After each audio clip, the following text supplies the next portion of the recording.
Thank you, you guys. I don't know if you knew this, but this song, written by a band named Hosier. Forgive me. It was written by someone. No, he's not from Iowa. Written by this band, was really kind of a protest song against the church. It was controversial. It was written from the perspective of a gay guy who was so mad. And you can read into those lyrics all kinds of sexual imagery, and a lot of people got upset when that song came out. They're going, oh my God, I can't believe what they're doing here. But when you look into the song and you realize what it was written from, here was a guy likely grew up in a religious family who was told that he was born sick. Likely he was a part of a family where the church said, you either choose to love him or you choose to love God, but you can't be doing both. Because that there is sick. So this man had been removed, excommunicated, exiled, likely from family, and now he was developing a church of his own, waving the middle finger at God and the church, saying, how can you talk about love when you can treat me like this?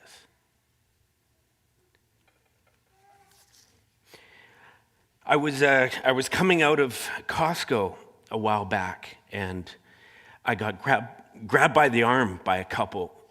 Surprised me. I was just coming in showing, you show your ID and making sure that they see me so they don't get busted. I don't know if they'd ever bust someone, but I was showing them. All of a sudden I got grabbed and I looked over. Here was this sweet couple I knew. Barely recognized him. He had been diagnosed with cancer a couple years prior to that. And it was late stage. So he had been in the fight of his life. Radiation, chemotherapy.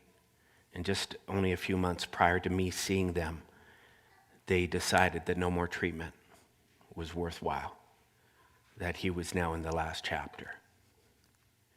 And I looked at him. I mean, he was just a shell of what he once was. And I gave him a hug. I could just feel his bones. And he said, can I talk to you for a second? And I said, sure, like right now? He's like, right now. I was like, okay. Is everything okay? He said, some people came to my house the other night. They were like hardcore Christians. I said, oh, how'd that go?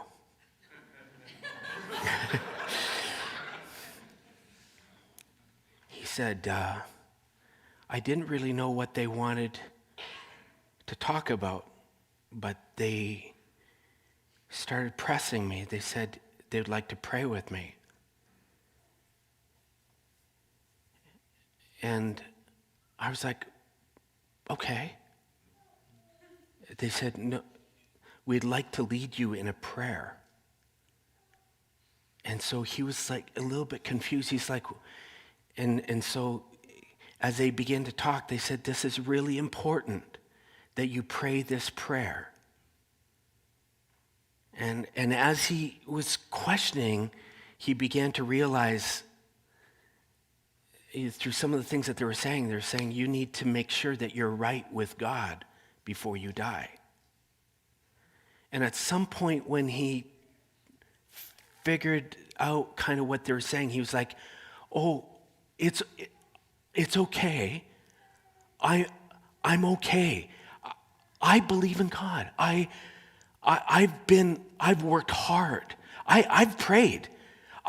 I've been a good husband. I've watched out for my neighbors. I've tried to be the best father I can for my kids. And as he's trying to explain these things, it was almost like he said, these people are going, that's fine, but have you prayed this prayer? I look over at his wife, and his wife is just, her eyes are rolling back and with such disgust. he says, I've always been led to believe that the role of religion is to become better people in our world. But it was like what they were saying, it was like God doesn't even care about that as much as he cares about me praying this prayer, believing these things. Is that how it works? Is that what this is about?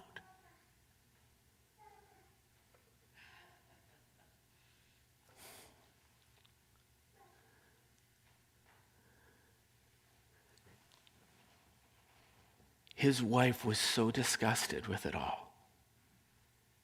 It was like she said, I wanted to throw him out of the house. I want nothing to do with a religion if that's what this whole thing is really about. Say a prayer so that you can avoid hell and get to heaven.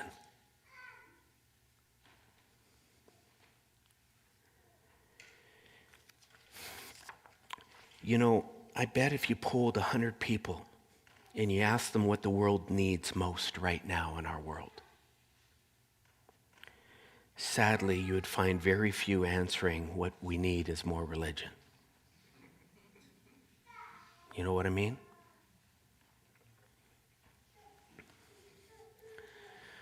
What we need more of is more people fixated on trying to stay out of hell.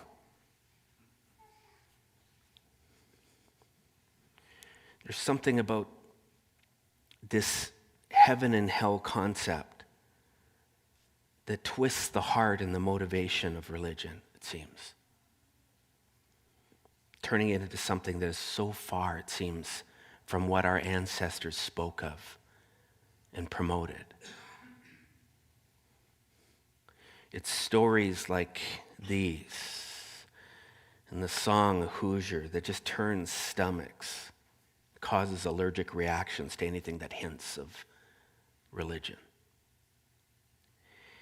This morning I want to do something that might sound a little counterintuitive for a pastor of a Christian church, but I want to show you some expressions of religion, part of the religion that I grew up in, that has led people to a spirituality that is, I think, deeply problematic in our world.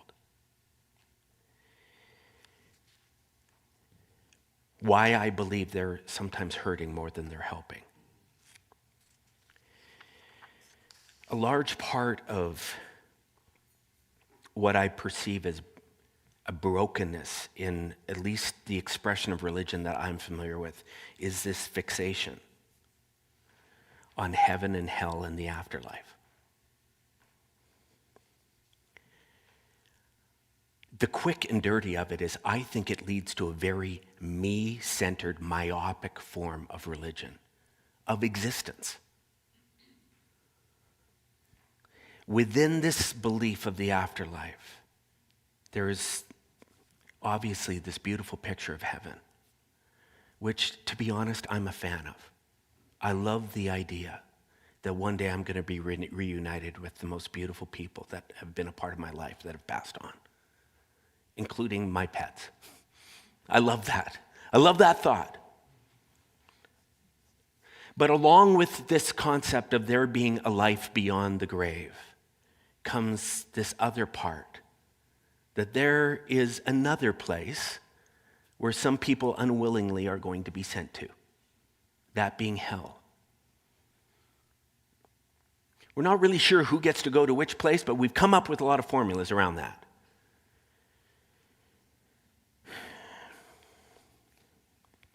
Which creates a measure of concern for anyone that's really been steeped in this belief system.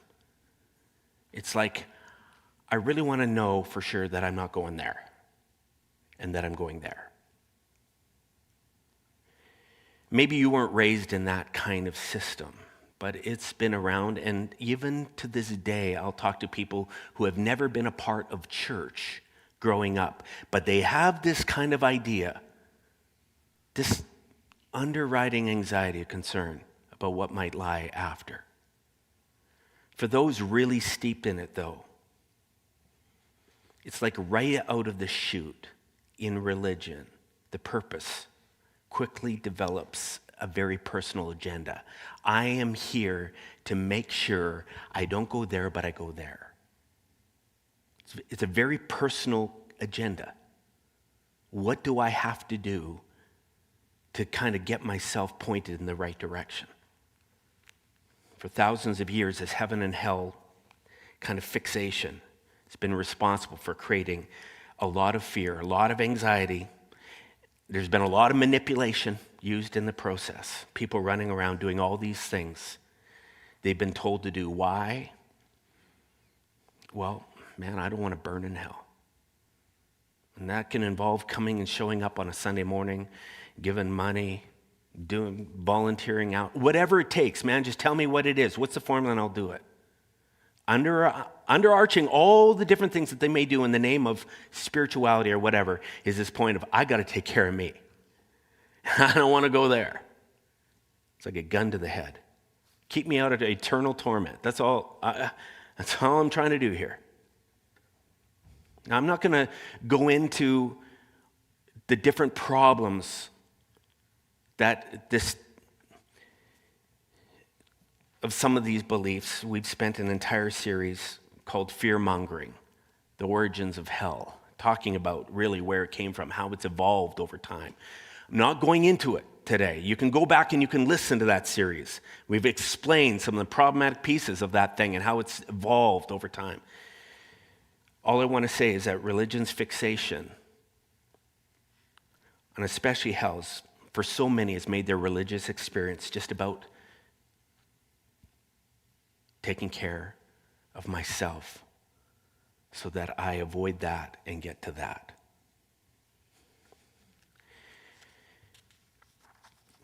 Its tentacles, though, kind of bridge out. Some very, very obviously, some very subtly.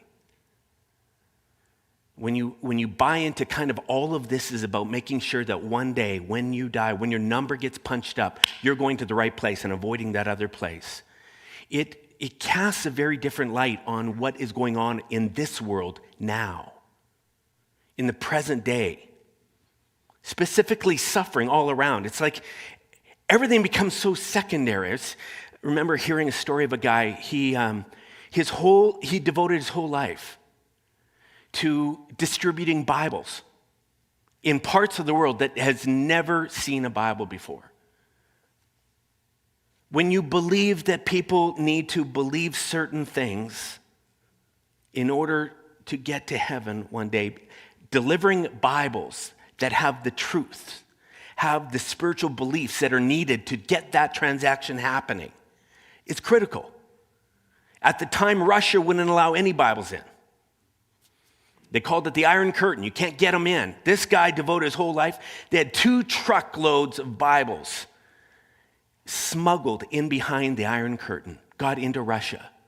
They got them in these big trucks and they began driving into these remote areas, into the back, in areas that were so poverty-stricken and poor. They started rolling into these villages, and this guy named Terry, he says, it was crazy. People saw these big trucks showing up. They started coming out of the woodwork. There's like hundreds of people running along the side of the trucks, waiting for us to stop, wondering what was inside them. And was this stuff for us? By the time they pulled up into this main village area, he said, it was like, you wouldn't have believed how many people lived in that countryside. They were just surrounding the trucks. They climbed out of the trucks. They got, kind of worked their way through the mobs of the people, swing the doors open and ooh and ah. Everyone's like, ah. They see all these boxes. They're like, oh, and all these hands stretched out. Terry said his workers couldn't crack those boxes open quick enough. The hands are stretched out saying, please, their own language. So they began passing out these Bibles to all these people in their own language. At one point, Terry says he hears a woman. She's crying. Her voice is loud. She's holding a Bible. She's talking to one of his drivers who speaks the language. Terry comes over and he's excited. He's like, what is she saying? What is she saying? The guy's listening to her. Sheepishly, he leans over to him and whispers, She's saying, my child cannot eat your Bibles.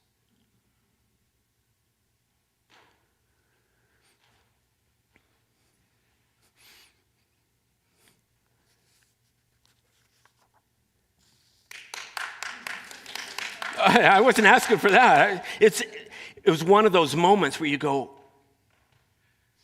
oh, for Terry, it was a stab in the heart. He's going, is this what true love for our neighbor means? Something started really sitting sideways for him.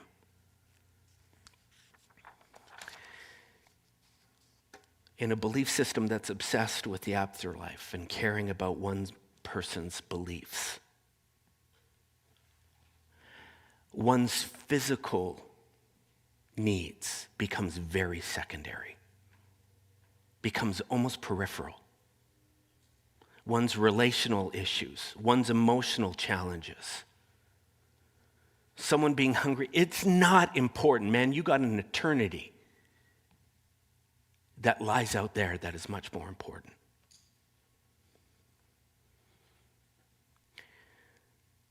I suppose that if that was the way the entire system was set up from the very beginning,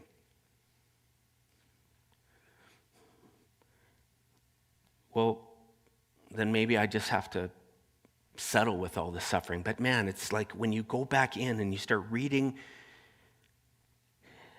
the writings and the stories and the teachings of our ancestors, all throughout the Bible, like, which is what these people were building their belief system off of. I'm going, are we talking about the same thing here? Because so much of the Bible speaks of a care and a concern for people in real time, in real space, here and now. It cares, it seems, about people's physical well-being. In fact, I could spend the next 30 minutes highlighting stories and wisdom that's focused around spiritual people giving a shit about other people here and now and what they're going through. This heaven and hell fixation has a way of dismissing what is going on all around us, to just try to get some kind of spiritual transaction hooked up. And as long as they've said the prayer, it's like, whatever you're going through, well, it's too bad. But hey, you're good to go.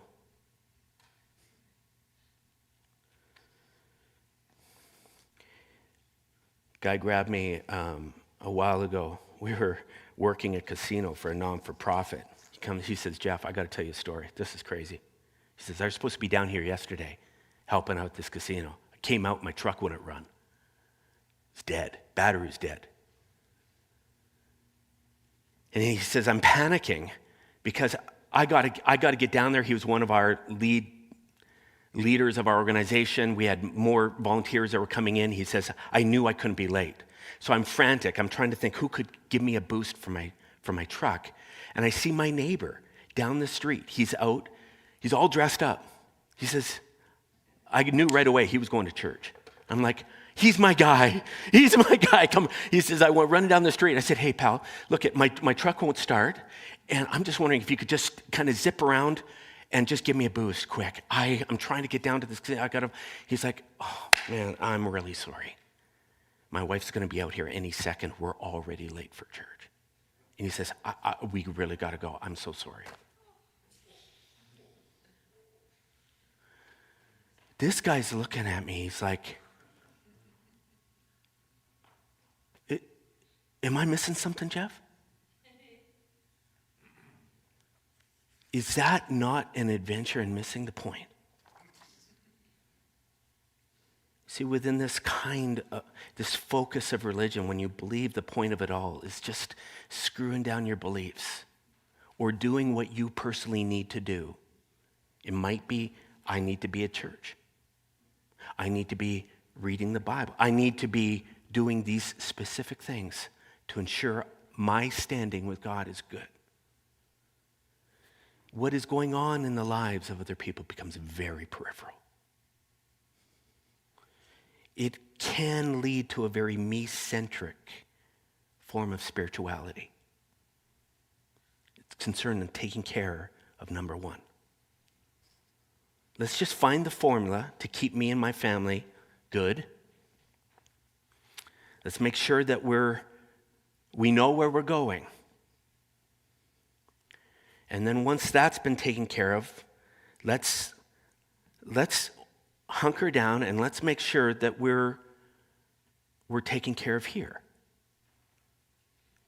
And then once all that's taken care of, well, then maybe then we can take care of some of this other stuff that's going on around us. It can lead to a very narcissistic form of spirituality. And in fact, it's funny, like that comes from a very traditional view and understanding of religion. But there are many people who have stepped into other forms of religion, and it's just as narcissistic. And it's just, hey, what can you offer me that's going to enhance my life, that's going to make my life better? I'm in. If you can do that, I'm in.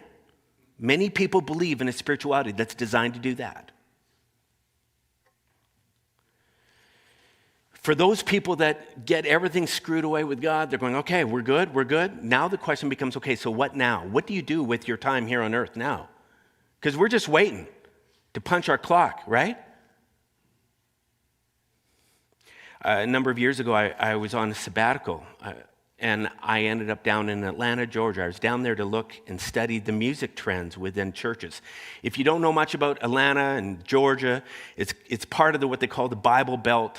We're talking churches on every corner, and we're not just talking like a little church. We're talking mega churches, monsters, hundreds of thousands of people walking into church every Sunday. And if you've ever been in any of these places, seeing what goes down there, it is mind-numbing. There's full police escort. There's so many cars moving into these places. Thousands and thousands. You walk in, and it is like a city unto itself. You roll in there, they've got children's programs, climbing walls and ballrooms. And I mean, it is television cameras all set up, lights, the music, the orchestra takes off. It's just like, whew, man, you could be sitting in the Jubilee Auditorium. It is so impressive. People on every corner, hey, come on in, Roy. I happen to be down there during Mother's Day. And I took in 5 church services, all different churches over the course of a weekend. Not every one of them had someone at some point in the service standing up and saying, we're so grateful that you joined us today. We know you had many options of other churches you could have attended this morning, but we're glad you chose here. You chose us. And then they would go on to list a whole bunch of benefits of being a part of this place. And there was churches that had fitness centers. They were announcing big car shows that they were hosting, antique car shows. Tax services. They could help you with your tax. They could get that done. Jeff, when does it start here? Big restaurants, you name it. It's like, what do you need? Let's go. Became a one-stop shop. Come on in, and we're going to take good care of you. On Mother's Day, man, they had professional photographers all lined up at the back. You could come in and take a big family photo. It was like something out of Norman Rockwell, man. I was like, holy cow, these people are taken care of.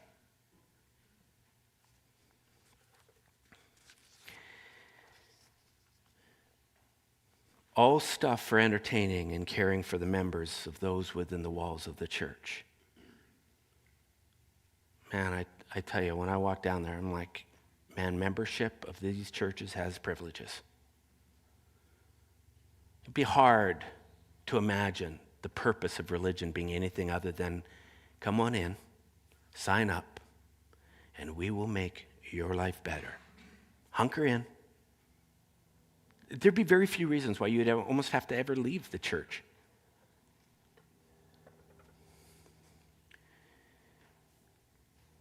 Like a spiritual escape, sheltering you from the broken, imperfect, sinful world out there.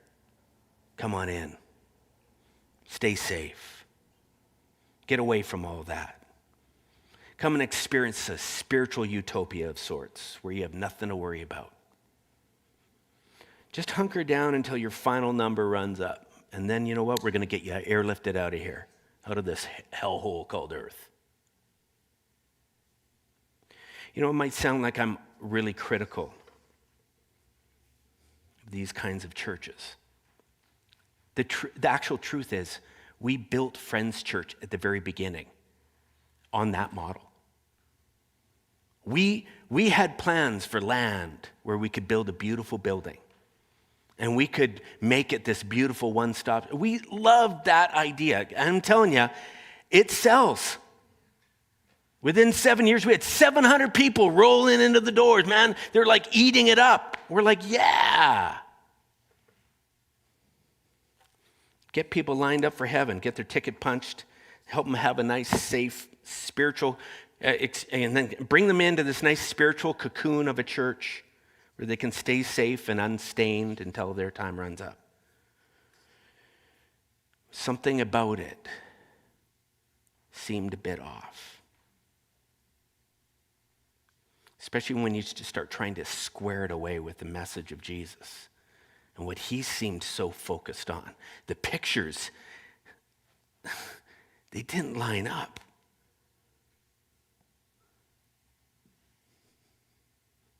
Jesus didn't cloister himself in the temple, saying, come on in here, get in here, shut those doors. He spent most of his time outside the walls of the church. He was invested in the lives of everyday normal people who often were not seen as churchgoers. They were more the irreligious types. In fact, he was often criticized for hanging out in places that were very unspiritual. He wasn't avoiding irreligious people. He wasn't even preaching about these certain beliefs that would somehow give them a free ticket into the next life. That wasn't, in fact, when he talked about heaven, he was talking about something that could happen here and now in their everyday lives. He wasn't prescribing a narcissistic country club type spirituality where membership has incredible privileges. In fact, he would say, if you want to be a part of the thing that I believe in deeply, roll up your sleeves. Because in this kingdom, the greatest are the servants of all. Talk about upside down spirituality. He's like, I want to introduce you to something. It will change our world, but it does not look what you like. What do you think? You're coming in asking for the platinum card. There ain't none. What there is are opportunities to look beyond yourself. We began having to wrestle with the contradiction. And what are we promoting? And we wrote a story that could be a reminder of us, of the brand of spirituality that we really believed this thing was supposed to be about. It's called The Castle in the Well. You've already heard Vince referring to water, taking water this morning. That metaphor of water actually came from this story. It's a story about a landowner who discovers a spring of water on his land. This man was a generous man. And so there was just more water than he could ever. So he built a well so he could have easy access to it. People heard about his well of abundant water and they would come asking him for water. He never turned down one person. He said, come on in, come on, help yourself. And as a result, the entire village and surrounding community prospered because of his well. Livestock flourished. The man was well up, but the entire countryside, all the people, they were so blessed because this man's generosity. One day he and his family got called away on business. So he left the well in the hands of a few people from the community. He said, just can you guys just manage this well? Ensure that these people get all that they need. It didn't take long before fighting began to break out. There were people who were in charge of the well that were worried some people were taking too much. They began worrying that they were going to run out of water. So they began rationing. They began asking certain questions. Who are you? Where are you from? They began kind of saying, no, yes, no, too much. Before long, to gain greater control over the water, they began building a wall around it where people couldn't work around them. They had to come right through them. All of a sudden, big doorway, gatekeepers. It didn't take long before the village and the surrounding area began to really suffer. Hardly any water going out. But those chosen people inside the walls, they got lots. Word got back to the original landowner. He couldn't believe it. So he sends his son to go and investigate. His son shows up and he starts talking to the people who are inside the wall. He's going, what's going on here? He couldn't hardly recognize the surrounding communities. He's like, what has happened? They're saying, who are you? He says, I'm the landowner's son. And I got to tell you something. My dad, this was not the picture he had for this. He did not want the water to be restricted this way. He began casting a vision for what his dad had seen and wanted to be experienced. Some people began to catch the vision. They began grabbing pails of water and taking it to people outside the walls of that little gated community. And all of a sudden, the impact was almost immediate. People carrying water to people who were desperate for it. Over time, they began breaking down the walls. They're like, come on, let's get more out, more out.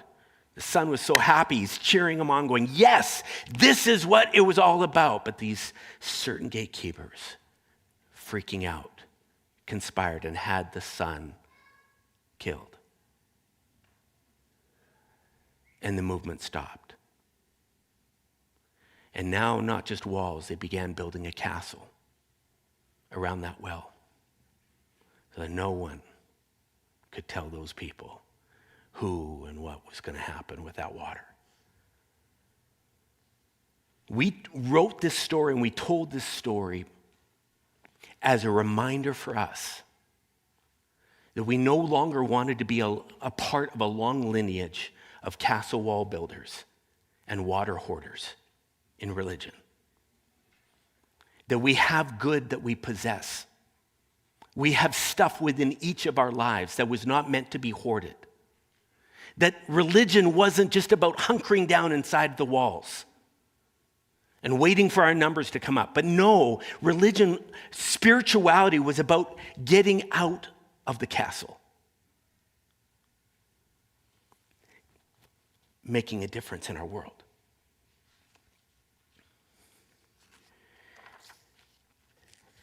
Let me ask you something. Have you recognized narcissistic spirituality around you?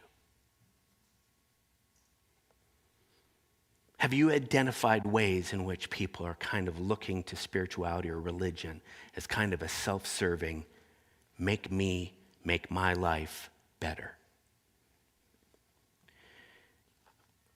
When you look with this lens, it's amazing how quickly you can spot it. Maybe there have been even moments in your own life where your own motivation has kind of gravitated toward, well, I hope they give me something good today. I hope this is going to make me better. Now, we've even said it this morning. It's not making martyrs for the sake of others. It's not to say that spirituality isn't enhancing our lives. But we believe Jesus promoted a form of spirituality that was designed to be bigger than us, bigger than me, to be about something more than just my life. His invitation into spirituality was saying, I want you to come and be a part of something that's going to take you into places, have you talking to people you never dreamed of, doing things with your own resources, thought, you name it, stuff that you never dreamed of, that counterintuitively goes against the sense of, I got to take care of me. It's going to fight you on that. And as you step into this world called we, your life will open up meaning, purpose, and impact. Over the next couple of weeks, we're going to talk about another way of seeing spirituality. And I encourage you, we're calling this series A Better World, because we believe spirituality doesn't need to be a four-letter word. It doesn't need to be the thing that people roll their eyes back and go, oh my God, please no. Rather, we believe it can be the answer to our world. The answer to your world, where you live right now. The people that are around you, the neighborhoods, the work environments that you're in. We believe your spirituality can be like beautiful water that changes the landscape if you're willing to participate in this. So I invite you back. Invite a friend. And we're going to get on the solution side rather than talking about the problem.